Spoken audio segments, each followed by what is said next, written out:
Bonjour à tous et à toutes, bienvenue dans l'Art du Mentaliste. Je suis Alexis Dieu et comme chaque semaine on est avec Taha Mansour. Hello Alexis, comment ça va? Ça va et toi? Ouais, super. On va parler de flow aujourd'hui. Ouais, absolument. Un état que vous vivez beaucoup et quand vous conscientisez cet état-là, il peut beaucoup améliorer votre vie. Alexis, je vais te poser une question. Est-ce qu'il y a des moments dans ta vie où tu sens que le temps s'écoule différemment? Soit il est hyper rapide, soit il est hyper lent. La tâche que tu es en train de faire se fait sans effort. C'est hyper gratifiant d'être dans cette tâche-là. Et tu sens comme si tu étais en train de t'observer. Tu ne te considères plus ton être. Tu es juste en train de faire cette tâche-là. Qu'est-ce qui te vient à l'esprit quand je te raconte ça? Le sport? Le sport? Mmh. Eh bien super. Si tu vivais ça, tu étais dans le flow à ce moment-là. Mmh. Le flow, c'est ça. C'est cet état-là où, en fait, vous vous perdez dans cet objectif-là. Cet état a été découvert par le psychologue Mihai Csikszentmihalyi. J'ai bien prononcé le truc, ça s'écrit Mihaly Csikszentmihalyi, mais ça se prononce Mihai Csikszentmihalyi.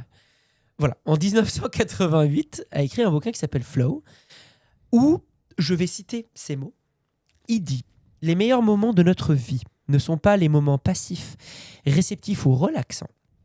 Les meilleurs moments sont quand notre corps ou esprit est poussé à ses limites dans un effort volontaire d'accomplir quelque chose de difficile et qui en vaut le coup. » Mmh. Donc, les caractéristiques du flow sont corps ou esprit qui est poussé à bout. Il y a la notion de effort volontaire d'accomplir quelque chose. Donc, je ne subis pas, j'essaye d'accomplir quelque chose qui est difficile, donc qui me challenge et qui en vaut le coup. Ça veut dire qu'il y a du sens pour moi. Ce qu'on réalise, c'est que le flow est un excellent indicateur de bien-être. En général, plus vos réactions de flow sont fortes, plus vous arrivez à vivre un flow très intense dans votre vie, mieux est votre vie. Et c'est aussi pour ça qu'il est assez fascinant, parce que le flow a des caractéristiques assez fascinantes. Notamment, on réalise que les gens en flow arrivent à faire des tâches 3 à 5 fois plus rapidement en consommant 3 à 5 fois moins d'énergie. Ce qui est incroyable en termes d'efficacité, d'optimisation. On peut se demander, du coup, quels sont les avantages. Et là dans le chiffre que tu viens de donner, c'est du coup on a mesuré que les personnes étaient en flow et on a mesuré du coup l'énergie dépensée Avec pour... des IRM, exactement. Ah ouais, Pour d'accord. voir l'activation du cerveau. Mais comment du coup ces personnes faisaient pour déclencher le flow En fait, c'est ce qu'on va voir après. Il y a des caractéristiques pour se mettre dans le flow. Mais je suis sûr que vous avez déjà vécu des moments de flow. Des moments où, en fait, vous vous sentiez perdu dans cette tâche. Si je vous dis là, il y a une tâche qui vous fait plaisir, que vous voudriez faire pendant beaucoup de temps, c'est probablement du flow. Il y a la notion, par contre, de difficulté qui est hyper importante à garder en tête. C'est cette notion-là de la tâche que vous devez faire doit être difficile. Mihai Csikszentmihalyi a fait un graphe où dans l'abscisse nous avons l'effort enclenché et dans l'ordonnée nous avons la difficulté de la tâche. Il vous dit en gros que le flow, c'est cet équilibre en haut à droite, c'est-à-dire vous êtes au summum et vous challengez le maximum de vos capacités, de votre effort, mais avec une compensation d'un niveau de la difficulté élevé aussi. Ça, c'est l'état du flow. Ce qui s'avère, par rapport à sa phrase, c'est que, d'ailleurs, Mihai Csikszentmihalyi, pourquoi il a découvert ça? C'est qu'il a fait énormément de travail sur, c'est un des précepteurs de la psychologie du bonheur, du bien-être. Ouais. C'est lui qui a énormément développé Parce ça. que du coup il a fait un lien entre les deux.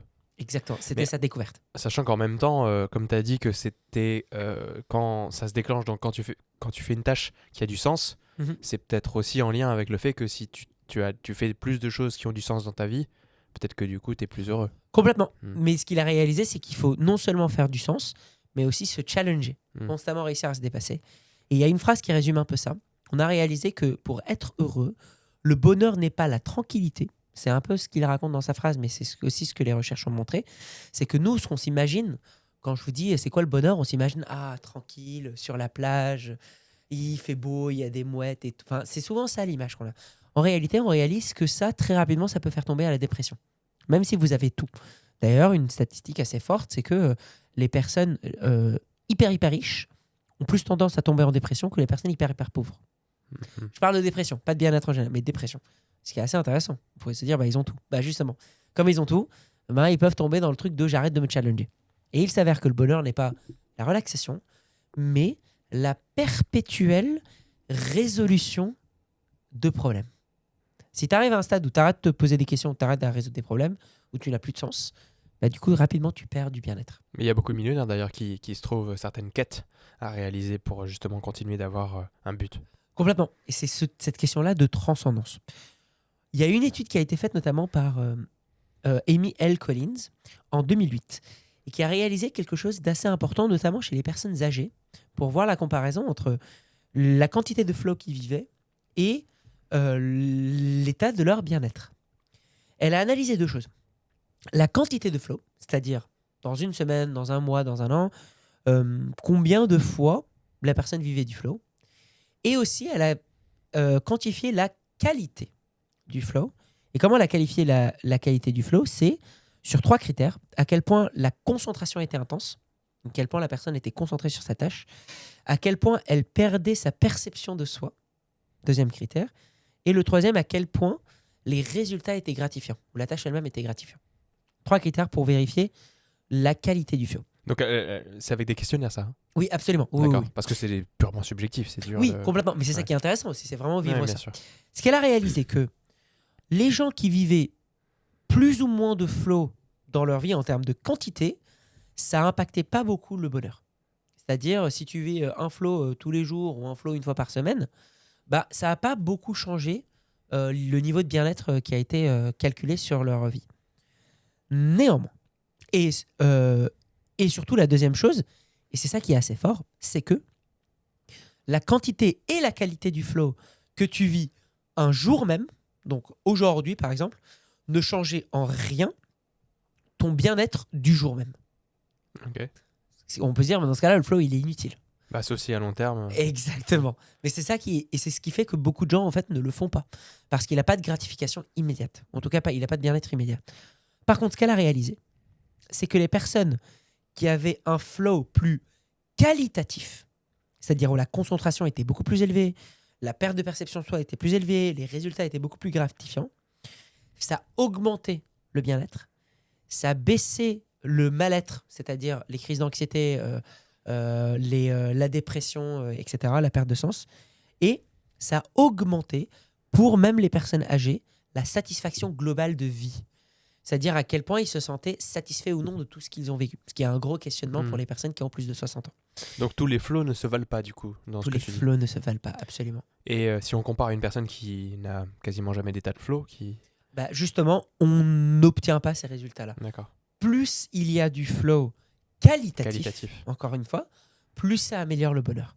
Et ça, c'est un résultat qui a été retrouvé dans beaucoup de différentes études qui ont été faites sur les enfants, sur les adolescents, sur les adultes, sur les vieux, sur les mieux en vieux, etc. On réalise que plus les personnes vivent des flows qualitatifs, mieux c'est. Comment vivre des flows qualitatifs? Notamment en se challengeant plus. Si je reste dans ma zone de confort, je vais vivre un flow qui est un peu plus faible. Alors que si je suis constamment en train de chercher d'aller plus loin, et là, dans ce cas-là, ça va créer un flow plus qualitatif. Et le flow plus qualitatif est fortement corrélé au bien-être. Mais, il y a un mais. Dans son étude, elle a eu un résultat inattendu. Qui était les personnes qui étaient dans l'extrême haut de la quantité de flow qu'ils vivaient, c'est-à-dire ceux qui, très très régulièrement, vivaient des états du flow, ça a baissé leur niveau de bien-être global. Ok. C'est inattendu, hein, on est d'accord. C'est des personnes qui avaient aussi un flow qualitatif avec beaucoup d'efforts ou... Justement, pas tant que ça. Ok. Mais par contre, ce qu'elle a réalisé, c'est que les personnes le plus dans l'extrême de la quantité, encore une fois, pas de la qualité, plus tu poussais la qualité du flow, peu importe la quantité de fois que tu le vivais, plus la qualité était élevée, Et plus ça augmentait ton bien-être. Ouais. Voilà. Mais pour les personnes qui vivaient un fort taux de flow, genre les personnes qui, tous les jours, ou plus que plusieurs fois par jour, vivaient un état de flow, en réalité, c'était fortement corrélé à un bas niveau de bien-être. L'explication, c'est qu'en fait, le flow peut être aussi un échappatoire. d'un mal-être, mais que tu ne résous pas. Ça va être souvent des personnes qui, justement, plutôt que vraiment se challenger et donc chercher du flow qualitatif, vont compenser par des mini-plaisirs. Des petits endroits où ils sont confiants dans le truc et ça les challenge un tout petit peu. Mais comme il y a un mal-être plus profond, plutôt que de le travailler et d'essayer de pousser ce truc-là beaucoup plus poussé, eh ben, ils vont se contenter de plein de petits. Et c'est un peu comme les personnes, par exemple, qui sont en quête du plaisir. Il y a un peu ce parallèle-là. C'est-à-dire que le plaisir, c'est super. C'est ce qui permet de faire des tâches difficiles. C'est ce qui permet de se reposer, d'être gratifié. Si par contre, tu sens que dans ta vie, tu es en quête de plaisir, c'est souvent, ça raconte une corrélation assez forte avec un bas taux de bonheur, de bien-être. Parce que du coup, tu essaies de compenser ton mal-être avec du plaisir temporaire, j'aimerais dire. Donc, ce qu'on réalise, c'est ça. C'est que le bonheur, et c'est pour ça que le flow est hyper intéressant à étudier, c'est que plus vous arrivez à avoir du flow qualitatif dans votre vie, plus vous augmentez votre taux de bonheur et plus vous êtes satisfait et satisfaite de votre vie. Et alors, je sais, peut-être que tu n'as pas la réponse. Est-ce que la réciproque est vraie? Si j'arrive par différents moyens à augmenter mon niveau de bonheur subjectif, est-ce que ça augmente naturellement les moments où je vais avoir du flow ou pas? Parce que comme il faut de la difficulté, tu sais. C'est une bonne question. A priori, par rapport à ce que j'ai vu, je dirais non. Mais j'ai l'impression que l'élément du flow est nécessaire pour atteindre du bonheur. D'accord. C'est-à-dire que tu ne peux pas bouger ton bonheur à un certain stade si tu n'y mets pas du flow. Il y a un peu ce truc-là. Ton bonheur, il va stagner, en gros, selon différents critères. Après, j'ai moins de connaissances là-dessus, mais j'ai l'impression qu'il y a une stagnation qui, du coup, va pas nécessairement te pousser à développer du flow. Là, du coup, on a les infos sur, ok, le flow, un flow qualitatif, c'est un flow où il y a un certain niveau de difficulté, où tu vas oublier que tu es dans la tâche parce que tu vas te perdre à l'intérieur de la tâche. On a aussi expliqué comment il y avait une corrélation entre le niveau de... corrélation d'ailleurs. Une corrélation, ouais. Entre donc, ton niveau de bonheur subjectif, ton niveau de bien-être et la quantité d'état de flow qualitatif que tu as dans ta vie tous les jours. Comment on fait pour déclencher l'état de flow, du coup? C'est ça, c'est toute la question. Tout d'abord, pour le déclencher, il faut le reconnaître. Les caractéristiques d'un flow. Il y a beaucoup de personnes qui disent « je suis dans le flow », mais ils ne savent pas exactement ce que c'est. Et d'ailleurs, justement, est-ce que si je me rends compte que je suis dans le flow, je suis toujours dans le flow ou pas? Non. Voilà, Justement. parce que du coup, je sors de ce truc-là où je suis perdu dans la tâche. Tu oublies, exactement. Mais en fait, ce que tu peux faire, c'est que tu peux mettre au préalable le conditionnement nécessaire pour atteindre le flow.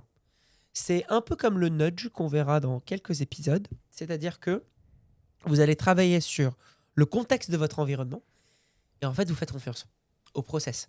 Et quand vous faites confiance au process, ça se met en place. Ça fait un parallèle avec un épisode qu'on avait déjà vu qui était sur les habitudes. Je ne peux pas changer mon habitude comme ça. Je n'ai pas la main dessus. Par contre, parce qu'en plus je conscientise l'habitude, moins ça devient une habitude. En revanche, ce que je peux faire, c'est conscientiser l'environnement, c'est conscientiser mon avant et après laisser faire le processus. Donc il y a un peu cette chose-là dans le flow. Mais pour le reconnaître, Csikszentmihalyi a déterminé 8 caractéristiques. Quand ces 8 caractéristiques-là sont cochées, c'est qu'on est dans le flow. La première, concentration totale sur la tâche. C'est-à-dire qu'il n'y a que la tâche qui existe. Si on fait un parallèle avec le cadre de pensée, il n'y a que ça dans le cadre de pensée. C'est que cette tâche. Il n'y a rien au monde qui existe. Vous êtes entièrement focalisé sur ça. Toi, par exemple, dans le sport, j'imagine que le moment où tu es dans le flow, il n'y a que atteindre cet objectif-là, ou réussir à faire cette pompe, ou réussir à... Il y a juste cette tâche. Moi, je sais que quand je suis, par exemple, souvent dans le flow, je l'atteins quand je suis en train d'écrire un spectacle, ou que je suis en performance. C'est ça. Quand je suis en train d'écrire, par exemple, un numéro de mentalisme, il n'y a que ça qui existe. Dans ma tête, il y a toutes les situations de comment faire et pourquoi et bidule. J'oublie ma faim, j'oublie ma soif, je ne sais pas ce qui existe dans le monde, il n'y a personne d'autre à part moi, quoi. Et il y a un peu ce truc de je suis entièrement focalisé. Ça, c'est 1. 2, la clarté des objectifs et la clarté des récompenses. Il faut, pour atteindre un flow, que vos objectifs soient clairs. Et souvent, c'est ce qui fait la qualité d'ailleurs du flow. Plus les objectifs que vous vous donnez sont clairs, vous les visualisez correctement, vous savez exactement ce que vous voulez atteindre, plus le flow sera de meilleure qualité. Parce que justement, encore une fois, le cerveau optimise tout pour aller dans cette direction-là. Alors que si vous vous donnez des contraintes beaucoup trop larges, vous allez vous perdre. Et donc, ça va pas vous laisser aller dans cette espèce de tunnel dans lequel vous voulez rentrer. 3e, il y a une dilatation du temps. transformation du temps. Le temps n'existe plus. Vous pouvez sentir 3 heures passer comme une minute. À l'inverse, vous pouvez avoir l'impression d'avoir passé des heures sur un problème qui dure une minute. Enfin, c'est dans les deux sens. Il y a une espèce de dilatation et de rétractation du temps qui se crée et vous ne le contrôlez plus. 4e, l'expérience est récompensante en soi. C'est-à-dire, je ne cherche pas la gratification. Après, je la connais aussi, la gratification plus tard, mais le fait même d'être sur le tracé, c'est aussi gratifiant en soi et c'est ça qui va m'intéresser. 5, ça se fait sans effort. Alors qu'il y a de la difficulté, paradoxalement. Exactement. C'est là qui est intéressant. C'est qu'en fait, vous vous challengez, mais en même temps, vous sentez que vous vous forcez pas à le faire. Ça se fait. C'est efficace. Vous êtes concentré. Donc, il y a de la concentration, mais il n'y a pas d'effort. Il n'y a pas cette tension-là ou cette résistance qu'il peut y avoir à l'intérieur de vous. 6, et c'est ça qu'on avait dit la dernière fois, c'était il y a un équilibre entre le challenge et la difficulté. Et vos compétences. Vos compétences sont maximisées et le niveau du challenge aussi. Donc, c'est-à-dire que vous ne prenez pas quelque chose que vous savez très très bien faire. Par exemple, lire un livre, on est dans un état du flow mais assez bas. Parce que on laisse notre imagination partir, on est pris dans l'histoire, on continue, ça a du sens. Mais lire, j'ai déjà fait ça. Je ne suis pas au bout de mes capacités. Pour atteindre un flow très qualitatif, plus les capacités que je challenge, je les pousse à bout, plus je trouve un challenge équivalent, en gros, mieux c'est. 7, je conscientise mes actions. Ah oui, et les actions et ma conscientisation fusionnent, c'est-à-dire que je perds la notion de moi-même. Je n'existe plus. Et vous voyez, par exemple, quand là, par exemple, vous êtes en train d'écouter le podcast, vous avez une sensation de qui vous êtes. Il y a une séparation dans votre esprit entre le vous et la chaise sur laquelle vous êtes assis, la table qu'il y a devant vous, les objets. Sauf si vous aimez vraiment beaucoup le podcast. Sauf si vous aimez vraiment beaucoup de podcasts, exactement. Ou en fait, vous vous sentez faire partie du podcast. Et la particularité du flow, c'est que vous sentez que vous et vos actions ne sont plus qu'un. Il n'y a plus de différence. Et donc, je ne me visualise plus. C'est pas moi qui agis. C'est l'ensemble. Il y a comme un truc de... Ça se fait. Et ça, c'est hyper, hyper important. On perd la conscience de soi. Et le dernier, le plus important, c'est la sensation forte de contrôle. C'est très paradoxal. On a une sensation forte de contrôle à ce moment-là. Exactement. Mais du coup, non conscientisée. Non conscientisée, oui. Mais c'est une confiance très forte. D'accord. En fait. C'est une confiance de... Un sentiment. Un sentiment de je sais que je contrôle. Ouais. Même si je ne me conscientise plus. D'accord. Ce qui est très étrange. Hein. Parce que du coup, sur le moment, si tu te dis « Ah, je sens que je suis en contrôle », bah du coup, t'es pas vraiment en état de flow à ce moment-là. Oui, mais en fait, c'est là où c'est intéressant, c'est que cette sensation-là, elle est du coup inconsciente. Mais tu sens que tout est capable. D'accord. Dans les états de flow, peut-être que vous avez déjà vécu, vous avez dû remarquer qu'il n'y a pas de blocage. Les meilleurs états de flow, moi par exemple, quand je le vis, il n'y a rien qui me dit c'est impossible. Il n'y a rien qui me dit t'as pas les capacités de. Y a rien qui... Par contre, quand je vois un truc que je ne sais pas, automatique, je vais faire de la recherche ou je vais réfléchir sur un truc ou je vais noter. Mais il y a une sensation de c'est moi qui maîtrise. Je trouve qu'il y a un truc paradoxal dans ce genre d'état, c'est que en fait, comme ils existent qu'au présent, on peut se rendre compte qu'ils ont existé que parce qu'ils n'existent plus. Et... oui, c'est vrai. Tu peux que les conscientiser a posteriori. Parce que du coup, tu sors et tu reprends la conscience de toi. Oui, tu peux dire, j'étais dans l'état de flow. Tu peux en parler qu'au passé, en fait. Tu peux jamais dire, je suis en état de flow. Exactement. Parce que si tu dis que tu es en état de flow, tu en sors. peu qualitatif, voilà. Ou même t'en sors. Ouais. Tu n'es plus dans les caractéristiques du flow. Absolument. Et donc, question, on en arrive enfin là. Comment ? Bah oui, comment on fait pour rentrer Comment dedans, on fait pour rentrer Mais attends, parce que du coup, ça veut dire que tu vas te mettre dans l'intention de rentrer dans l'état de flow. Tu vas y rentrer et oublier que tu as été dans l'intention de le faire parce que juste y es. Exactement, okay, c'est exactement ça. C'est paradoxal. C'est-à-dire que, en fait, tu vas anticiper le fait que je veux me mettre en état de flow, ou en tout cas, je vais optimiser les caractéristiques ou les conditions qui me permettent de. Oui. Et je vais parler notamment des travaux du psychologue Nakamura, qui en 2009 a réalisé qu'il y avait quelques caractéristiques qui permettent de rentrer en état de flow. La première, le plus important, pas d'interruption. Il ne faut absolument rien qui vous interrompe votre attention. Donc déjà, mettez-vous en mode avion. Mettez-vous en mode avion. Enlevez tous les réveils. Si vous êtes sur un ordinateur, vous êtes en train d'écrire quelque chose. Pas de notification. Pas de notification. Une seule fenêtre. Une seule fenêtre ou uniquement les fenêtres de la tâche. Oui, de la tâche. Autour de la tâche. Si vous êtes en train de, je sais pas moi, vous voulez analyser un document en parallèle avec un autre document. Voilà, les deux peuvent être ouverts. Ouais. C'est ça. Mais uniquement ça. Et un point qui est important aussi, les gens autour de vous qui n'ont pas le même objectif que vous sont des distractions. Donc ne soyez que avec les gens qui ont le même objectif. Sinon, ça va être une distraction. C'est-à-dire que là, par exemple, tous les deux, il y a des moments où je pense qu'on est dans le flow, plus particulièrement en groupe flow, mais parce que tous les deux, on est en train d'avancer ensemble sur ce même truc, sur ce même épisode, et ça nous arrive parfois de regarder l'heure, on se dit « Ah, on n'a pas réalisé qu'on a parlé 50 minutes, j'ai l'impression que c'était un épisode hyper court. » Et donc, ce truc-là, ça peut marcher parce que tous les deux, on est sur ça. Maintenant, imagine, Alexis, qu'il y a en même temps une personne à côté qui est sur son téléphone. Ah oui, c'est vrai que ça gêne. Ça gêne, tu vois, alors qu'elle ne regarde pas, hein. Peut-être qu'elle fait pas de bruit. Oui, elle fait son truc, mais... Mais juste, comme elle n'est pas avec nous, il y a un truc constant de on est attiré, on n'est pas alignés ensemble. Donc, mettez-vous, isolez-vous uniquement avec les personnes que vous avez besoin. Sinon, vous ne pouvez pas rentrer. Vous êtes seul, mettez-vous seul. Vous voulez faire du flow avec une autre personne, mettez-vous avec cette personne-là. Isolez-vous, enlevez toutes les distractions. La deuxième, il faut vérifier au préalable qu'il y a bien un équilibre entre vos compétences et le challenge. Oui, parce que si c'est ultra facile, ça va pas marcher. Et si c'est beaucoup trop dur par rapport à vos compétences... Vous allez être frustré. Ouais. Voilà. Attention, Mihai Csikszentmihalyi dit que l'objectif, c'est pas de rester tout le temps en flow. On a vu d'ailleurs le côté négatif de si vous restez tout le temps en flow ou trop fréquemment, ça baisse votre niveau de vie. En réalité... Sauf s'il était qualitatif, tu disais tout à l'heure. Non, parce que en fait, il sera jamais tout le temps qualitatif. Ah oui, oui, parce que de toute façon, c'est pas non plus possible d'être en état de flow pendant 2 semaines, quoi. Tout le temps, voilà. Ouais. Mais par contre, s'il est très très très régulier, très souvent, il n'est pas aussi qualitatif D'accord. que ça. Ouais. Donc c'est pour ça qu'il faut éviter. Par contre, l'état du flow, quand vous voulez le faire, en réalité, ce que Mihai Csikszentmihalyi dit, c'est qu'en fait, par rapport à, vous voyez ce schéma entre En abscisse. Ouais. l'effort et en ordonnée le challenge, bah en fait, il dit le bonheur est atteint quand continuellement vous êtes en train de tourner autour.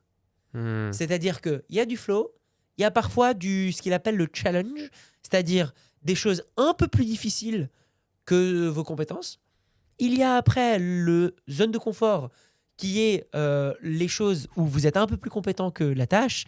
Il y a la tranquillité où la tâche et la compétence demandée est chill. Et après, ça tourne. Et ça tourne. Et en fait, pour lui, le bonheur est atteint quand on balance, on équilibre tout ça dans notre vie. Si on essaie trop de rester dans un endroit là, ça marche pas. Et comme tu l'as dit, si je reste trop dans le challenge, bah, je serai frustré et donc j'abandonne. Si je reste trop dans ma zone de confort, bah, je contrôle tout et du coup je ne me challenge plus. Le flow, c'est cet équilibre-là entre les deux. Donc si vous voulez faire une état de flow, mettez ça. La troisième, un contexte qui est propice au flow. Qu'est-ce que ça veut dire ? Chacun d'entre nous, nous sommes stimulés par différents imaginaires, par différents mots, par différentes choses. D'ailleurs, notamment les derniers travaux de Robert Cialdini montrent que les simples mots qui sont affichés, vous voyez, dans une entreprise, etc., c'est pas du pipeau. C'est persuasion ? Dans persuasion, absolument. Les mots que certaines entreprises affichent dans leur open space, etc., vous pouvez vous dire de loin, ah, c'est du pipeau, ils sont juste en train de dire humain, travail, sérénité, machin. Mais en fait, il s'avère que ça modifie réellement le comportement des gens. Pourquoi ? Parce que du coup, vous êtes constamment rappelé de ces différentes valeurs, donc ça vous impacte. À vous de voir quel est le contexte pour vous qui vous permet de vous libérer. De quoi vous avez besoin ? Quelles sont les images qui vous stimulent ? Quelles sont les images qui renforcent ça et qui, au contraire, ne vont pas distraire votre attention ? C'est ça qui est important. Tout doit être autour de ce focus-là. Moi, par exemple, chez moi, j'ai plusieurs posters que j'ai affichés. Certains qui sont juste de l'art un peu abstrait. D'autres qui sont des images un peu vagues ou d'introspection, une personne avec ses pensées qui partent, etc. Donc ça m'inspire. Et ensuite, j'ai un poster avec marqué dessus The world belongs to the curious. Et du coup, moi, tous ces éléments-là, je les regarde pas consciemment. Mais je sais que si je m'isole pour travailler, forcément, ça m'influence. Donc, à vous de voir quel est votre contexte le plus propice. C'est quoi les images ? C'est quoi l'ambiance ? Vous voulez mettre de la musique ou pas ? Qu'est-ce qui, pour vous, est le plus idéal ? Oui. Donc, par rapport à l'objectif que vous avez. Exactement, par rapport à l'objectif que vous avez. Ça, c'est les 3 conseils qui ont été découverts par Nakamura. Un dernier, qui a été plutôt trouvé par Steven Kotler, que vous pouvez appliquer, c'est donnez-vous au moins 2 heures dans la séance. Ne faites pas des séances de moins de 2 heures. Pourquoi ? Parce qu'on réalise que le flow, en général, il commence à vraiment s'activer au bout d'1 heure, 1 heure et demie. Et donc, si vous voulez profiter des bienfaits d'un flow qualitatif, eh ben, donnez-vous des séances sur votre emploi du temps. Une fenêtre suffisante. C'est ça. Au moins 2 heures, 3 heures. Et lui, il conseille entre 2 heures et demie et 3 heures, c'est pas mal. Parce que ça permet vraiment d'aller à fond. Vous êtes libre. Moi, je sais que du coup, quand par exemple, j'invente un nouveau spectacle ou j'écris une conférence pour une entreprise, bah, c'est souvent ces créneaux-là. Je me mets en mode avion, je suis seul chez moi, je me mets un verre d'eau ou un verre de café, comme ça, tout est déjà prêt. Et puis, je commence à écrire et je rédige et machin. Et au début, c'est un effort. Ça demande un effort de se concentrer sur l'objectif. Bah, il faut. C'est ça. Il faut faire cet effort-là. Et au bout d'un certain temps, c'est fluide. Et en fait, la seule chose que je me souviens, c'est au bout de 30 minutes, enfin les premières 30 minutes d'effort, et puis la fin. Le milieu, il est un peu flou. Oui, il y a juste tout ton texte avec tout ton livre qui Ouais, c'est ça. qui est apparu. Et tu fais « Ah ouais, c'est vrai, j'étais en flow, j'ai pondu ça. Ouais. » C'est assez épatant, en fait, la réalisation de ce truc. Donc, pour atteindre le flow, moi, je ne peux que vous le conseiller de le vivre beaucoup en appliquant ces différents conseils. Ça, du coup, c'est déjà quand même vachement concret, hein. Mais j'imagine qu'on a un tips. Ah bien sûr. Comme toutes les semaines. Comme toutes les semaines, absolument. C'est un conseil très rapide. Si vous allez mal, ne cherchez pas à vous faire plaisir, cherchez à rentrer dans le flow. Du coup, logiquement. Et c'est quelque chose qui est contre-intuitif. Souvent, quand je vais mal, j'ai envie de me faire plaisir. Alors que là, du coup, en fait, à demi-mot, tu dis, si vous vous sentez mal, faites un truc dur. Oui, exactement. Un truc dur, mais dans le respect de vos compétences. Et surtout, qu'il y a du sens. Le sens, l'alignement du « je sais pourquoi ». Et encore une fois, pour le comment, une des caractéristiques, vous vous rappelez, c'est les objectifs hyper clairs. C'est hyper important d'avoir des objectifs clairs. Et quelque chose qui a du sens. Donc, connectez-vous à vos valeurs. Vous sentez que vous allez mal ? Connectez-vous à vos valeurs.